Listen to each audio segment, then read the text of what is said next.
Selamat pagi anak kami kelas 8. Kita bertemu kembali dalam pembelajaran matematika pada pagi hari ini.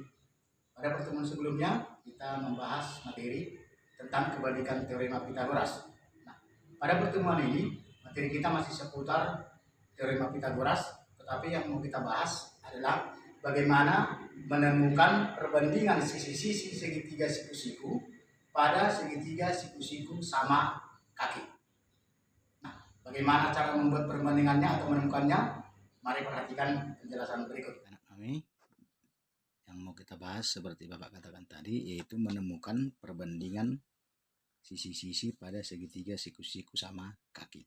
Nah, sebelum kita lanjutkan, perlu kita pahami secara khusus yaitu segitiga siku-siku sama kaki. Nah, baik. Teorema Pitagoras dapat digunakan untuk melakukan penyelidikan terhadap sifat menarik dari segitiga siku-siku sama kaki dan segitiga siku-siku yang besar sudutnya 30 derajat, 60, 90 derajat. Nah, dalam kegiatan ini kita akan menemukan hubungan antar panjang sisi pada segitiga siku-siku sama kaki dan segitiga siku-siku yang sudutnya 30 derajat, 60 derajat, dan 90 derajat. Nah, coba kita perhatikan ini yang disebut nanti yaitu sudut-sudut istimewa, ya. Nah, untuk lebih memahami coba kita lihat gambar 6 ini. 6 16. Coba lihat gambar 6 16, ya. Salah satu dari segitiga khusus adalah segitiga siku-siku sama kaki dengan besar ketiga sudutnya adalah 45 derajat, 45 derajat, 90 derajat. Setiap segitiga siku-siku sama kaki adalah setengah dari persegi. Nah, paham artinya ini sekarang? Saya kira paham ya. Artinya begini, coba lihat gambar 16 seperti tadi. Coba kita lihat sebuah persegi ini. Nah, sebagian dia dibuat garis putus-putus sisinya ya, ini coba lihat. Nah, kalau dari persegi ini kita tarik salah satu diagonalnya yang ini, maka nanti persegi tersebut akan terbagi dua atau menjadi dua bagian segitiga, ya kan? Ini satu, ini satu yang diarsip satu ya. Nah, kedua segitiga ini adalah segitiga siku-siku. Kenapa? Karena setiap sudut persegi itu kan 90. Nah, karena ini tadi diagonalnya kita buat, maka kan terbentuk dua segitiga. Berarti sudut ini dibagi dua, sudut ini pun dibagi dua. Ini tadi kan 90, ini 90. Berarti salah satu sudutnya ini karena dibagi dua itu menjadi 45, ini pun 45. Ini 90. Nah, berarti apa yang terjadi? Makanya dikatakan tadi setiap segitiga siku-siku sama kaki adalah setengah dari persegi. Kan setengah dari sini lah ini. Ini segitiga yang diarsir ini setengah dari sini. Ini pun setengah dari persegi ini. Itu artinya ya. Berarti dari persegi lah terbentuk segitiga siku-siku sama kaki. Yang sudutnya 45 derajat, 45 derajat, dan 90 derajat. Yang ini tadi ya. Oke. Baik, kita lanjutkan. Nah, coba perhatikan untuk gambar berikut ini langsung nanti ya. Nanti ada di sini, ayo kita menggali informasi ya.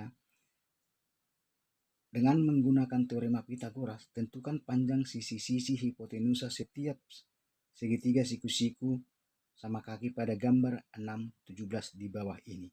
Kemudian sederhanakan setiap bentuk akar kuadratnya. Nah, coba perhatikan. Nanti silakan kamu isi ini ya. Kamu isi ya tabelnya, nanti Bapak terangkan. Ya, kamu isi nanti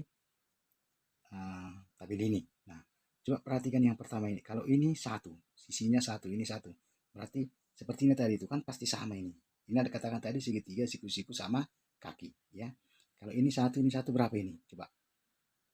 Ada kira-kira yang tahu menggunakan teorema Pitagoras? Berarti untuk yang tanda tanya ini adalah kita buat nanti seperti ini ya. 1 kuadrat tambah 1 kuadrat sama dengan akar dari. Nah, kita jumlahkan ya. 1 kuadrat berapa? 1. 1 kuadrat berapa? 1. Berarti akar 2 ya. Berarti nanti di sini kalau sisinya 1, ini 1, berarti ini akar 2. Gitu ya. Oke, kira-kira Bapak tambah. Coba untuk yang kedua. Kalau sisinya 2, ini 2, ini 2, berapa di sini? Coba. Gunakan teorema Pitagoras. Di sini berarti akar dari 2 kuadrat tambah 2 kuadrat. Maka Bapak tuliskan ya, berarti 2 kuadrat tambah 2 kuadrat sama dengan akar dari. Berapa 2 kuadrat? 4. Tambah. Ini berapa? 4. Berarti sama dengan akar dari 8. Sama dengan akar dari 8. Berarti sama dengan. Nah, inilah yang perlu disederhanakan sesuai dengan kalimat ini tadi. Ya, sederhanakan setiap bentuk akar kuadratnya. Nah, akar 8 ini dapat kita sederhanakan. Kita buat seperti ini. Akar 4 kali akar 2. Begitu ya. Berapa akar 4? Akar 4 itu kan 2. Berarti kali akar 2 berarti 2 akar 2. Inilah bentuk sederhananya. Begitu. Maka nanti di sini kamu isikan 2 akar 2. Nah, untuk selanjutnya nanti silakan kamu isi. Begitu caranya. Untuk ini nanti ini 3. Berarti untuk ini nanti 3 kuadrat tambah 3 kuadrat sama dengan akar 9 kuadrat. Ya, 3 kuadrat tambah 3 kuadrat akar 9 kali akar tambah akar 9. Begitu ya. Nah, itu saja nanti untuk melengkapi ini. Ya. Untuk melengkapi tabelnya. Silakan perhatikan nanti. Silakan kamu catat ya. Secara khusus nanti tabel ini harus dapat kamu isi. Ya. Nah, misalnya seperti ini. Bapak buat lagi contoh. Misalnya seperti ini. Kenapa ini bentuk sederhananya? 2 akar 2. Usahakan ini menjadi perkalian 2 bilangan. Yang satunya nanti akarnya bulat. Misalnya Bapak boleh seperti ini. Akar katakanlah 18. Coba bentuk sederhananya berapa ini? Saya rubah dulu ini menjadi 9 kali 2. Nah, kenapa 9 kali 2? Kenapa tidak 6 kali 3? 6 kali 3 juga kan 18. Nah, 6 itu kan akarnya nggak bulat. Kalau 9 bulat berarti ini menjadi akar 9 kali akar 2. Berarti sama dengan berapa akar 9? 3 kali akar 2 menjadi 3 akar 2. Ini bentuk sederhananya. Begitu ya. Contoh lain Bapak buat misalnya akar dari 48 misalnya. Coba sederhanakan berapa ini? Akar pangkat 2 dari 48 berarti saya buat ini akar pangkat 2 dari 16 kali 3. Nah, ya kan? 16 kali 3 kan 48. Nah, akar 16 kali akar 3. Berarti akar 16 kan 4. Berarti 4 akar 3. Begitu ya. Nah, begitu nanti cara menyederhanakan. Coba nanti kau salin ini ya. Supaya lebih kau pahami. Karena diminta di sini menyederhanakan. Baik, saya kira nanti sudah dapat kamu lengkapi untuk tabel ini. Nah, tugas yang lain. Ya, perhatikan. Untuk yang bentuknya, coba lihat gambar 618 ini. Gambar 618, nanti silakan kamu ringkas ya. Silakan kamu ringkas, Bapak terangkan supaya kamu pahami. Jika diberikan segitiga siku-siku sama kaki ABC dengan rasio atau perbandingan AB berbanding AC berbanding BC, tentukan rasio AB berbanding BC, AC berbanding BC dengan menggunakan kalimat sendiri.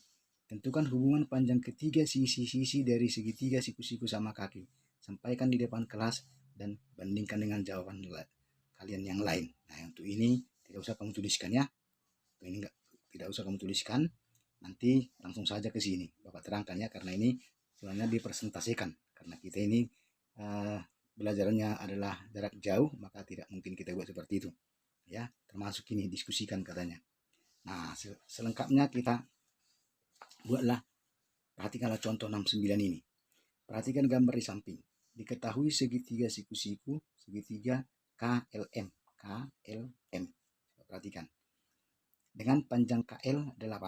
Ini 8. Kalau ini 8, berarti pun 8 km, ya kan? Karena ini dengan ini sama.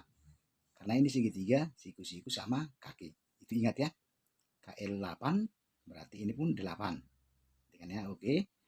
Nah, kemudian dan sudut KLM 45 derajat. Mana sudut KLM? KLM berarti ini ya. Hati-hati.